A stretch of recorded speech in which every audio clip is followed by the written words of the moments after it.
کیا مطلب؟ کون سی بات؟ جولیا نے حیران ہو کر کہا، یہ کہ تم ابھی تک جاگ رہی ہو میری طرح، اور وہ ایک شاعر نے کیا خوب کہا ہے کہ اس کا مطلب ہے کہ دونوں طرف آگ برابر لگی ہوئی ہے اور دونوں ہی سے بجھانے کے بجائے اس پر مزید پیٹرول چھڑکنے میں مصروف ہے۔ میں گرم کافی پی کر اور تم مجھے فون کر کے، عمران نے کہا۔ خدا تم سے سمجھے، ہر وقت مذاق تو تم نے کافی منگوائی ہے۔ ٹھیک ہے، میں آ رہی ہوں، تنویر کو ساتھ لے کر دوسری طرف سے کہا گیا تو عمران بے اختیار اچھل پڑا۔ ارے یہ ساتھ کیا کہہ دیا؟ تنویر کو لے کر کیا مطلب؟ کیا تنویر تمہارے کمرے میں موجود ہے؟ عمران نے بڑے غصیلے لہجے میں کہا۔ اگر ہے تو پھر؟ جولیا نے کہا۔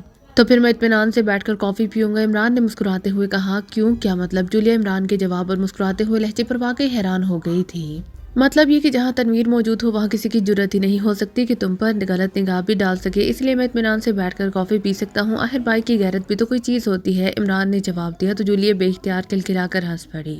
خدا تم سے سمجھے، ہر بات کو نہ جانے کہاں لے جاتے ہو، جولیا نے ہنستے ہوئے کہا۔ یہی تو میرے بس میں رہ گیا ہے کہ بات کو کہاں سے کہاں لے جاؤں، اب اور کیا کر سکتا ہوں؟ تنویر کی موجودگی میں عمران نے کہا تو دوسری طرف سے بغیر کچھ کہے ریسیور رکھ دیا گیا۔ تو عمران نے بھی ریسیور رکھ دیا اور پھر کافی بنانا شروع کر دی۔ ابھی اس نے کافی کی پیالی تیار ہی کی تھی کہ دروازہ کھلا اور جولیا اس کے پیچھے کیپٹن شکیل اندر داخل ہوئے تو عمران بے اختیار اچھل پڑا۔ اس کے چہرے پر حیرت کے تاثرات ابھر آئے تھے۔ ارے یہ کایا پلٹ! حیرت ہے کہ تنویر اتنی جلدی کیپٹن شکیل میں تبدیل ہو گیا، عمران نے کہا تو جولیا بے اختیار ہنس پڑی، جبکہ کیپٹن شکیل کی آنکھوں میں مسکراہٹ کی سی لہریں پھیل گئیں۔ کیپٹن شکیل کا کمرہ میرے کمرے سے ملحقہ ہے، میری آواز سے شاید ان کی نیند کھل گئی، اسی لیے جب میں نے ریسیور رکھا تو اس نے مجھے فون کرنے پر کہ میں اس وقت کیوں جاگ رہی ہوں اور کس سے باتیں کر رہی ہوں تو میں نے اسے بتایا کہ میں سو رہی تھی کہ اچانک مجھے ٹرالی کی آواز سنائی دی۔ حالانکہ باہر راہداری میں قالین بچھا ہوا ہے لیکن ٹرالی پر موجود برتنوں کی ہلکی سی کرکراہٹ اس خاموشی میں سنائی دی۔ بہرحال یہ آواز سن کر میری نیند کھل گئی اور پھر یہ آواز میرے اندازے کے مطابق عمران کے کمرے کے دروازے پر رک گئی۔ پھر دروازے پر دستک کی آواز سنائی دی تو میں سمجھ گئی کہ عمران نے چائے یا کافی منگوائی ہے۔ میں نے وقت دیکھا تو آدھی سے زیادہ رات گزر چکی تھی، اس لیے میں پریشان ہو گئی کہ اس وقت عمران کیوں جاگ رہا ہے، اسی نے چائے کیوں منگوائی ہے، اسی وجہ سے میں عمران کو فون کر رہی تھی، جولیا نے ہوتی ساری تفصیل بتاتے ہوئے کہا۔ ویسے عمران صاحب، میرے خیال میں آپ صفدر کے ساتھ کہیں گئے ہوئے تھے اور پھر رات گئے آپ کی واپسی ہوئی ہے، کیپٹن شکیل نے کہا تو جولیا بے اختیار چونک پڑی۔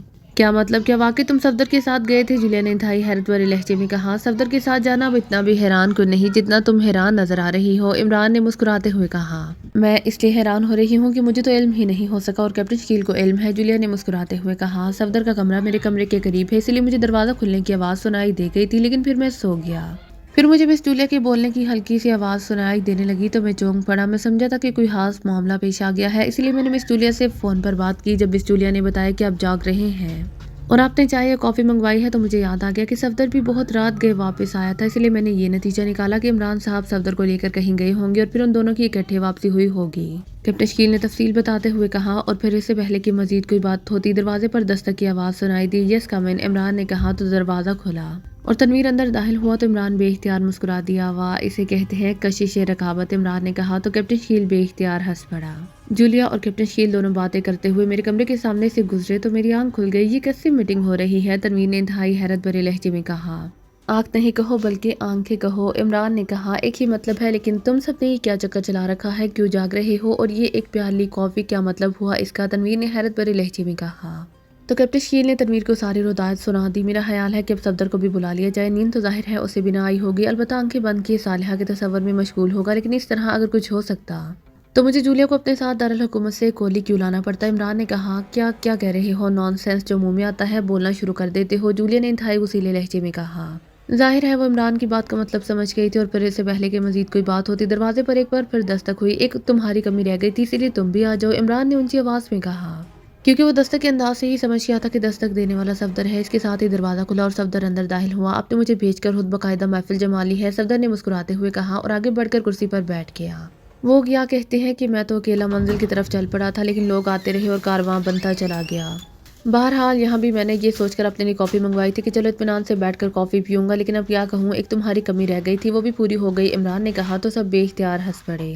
اب ہمارے لیے بھی کافی منگوا لو اور ہمیں بتاؤ کہ تم صفدر کے ساتھ کہاں گئے تھے اور کیوں، جولیا نے کہا۔ تم قصہ چار درویش شروع کرو، میں اس دوران کافی کا آرڈر دے دوں، عمران نے صفدر سے کہا، اور اس کے ساتھ اس نے ریسیور اٹھایا اور روم نمبر سروس کے پریس کر کے اپنے کمرے میں مزید کافی طلب کر لی۔ صفدر نے مختصر طور پر لیبارٹری والے علاقے میں جانے، وہاں دشمن ایجنٹوں کو چیک کرنے، پھر ان کے واپس جانے سے لے کر ان کی تلاش کرنے، لیکن ان کے نہ ملنے سے لے کر واپس ہوٹل تک آنے کی ساری تفصیل بتا دی۔ لیکن تم کیا سوچ کر رات کو وہاں گئے تھے؟ اگر تمہارے پاس کوئی اطلاع تھی